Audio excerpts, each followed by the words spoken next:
আল্লাহ রসুল বললেন যে 5 থেকে খাও। কেন?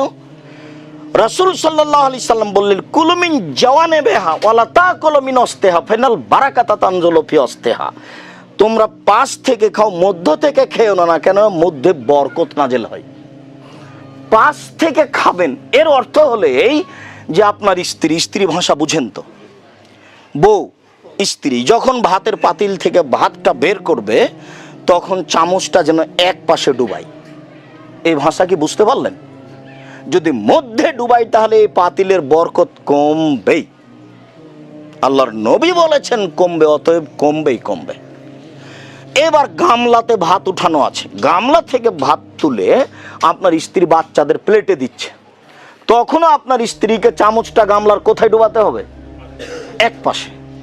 যদি মধ্যে চামচটা লাগাই তাহলে এই গামলার ভাতের বরকত কমবেই, নিশ্চিত কমবে, অবধারিত কমবে। আল্লাহর নবী বলেছেন কমবে, অতএব কমবেই। কাউকে বলা লাগবে না, কমবেই। খুব সাবধান। আজকের পরে যে কয়েকজন আছেন এখান থেকে বের হয়ে আগে বউকে নিয়ে আর বাচ্চাকে নিয়ে একটা ছোট্ট বৈঠক হবে। ভাষা আমার বুঝতে পারেন কি না? তো বৈঠকে বলতে ভাই শোনো, আজ থেকে ভাতের পাতিলের এক পাশে চামচ ডুবাবা, গামলার এক পাশে চামচ ডুবাবা, সাবধান, এরপরে যেন আর কোনোদিন এরকম উলট পালট না হয়।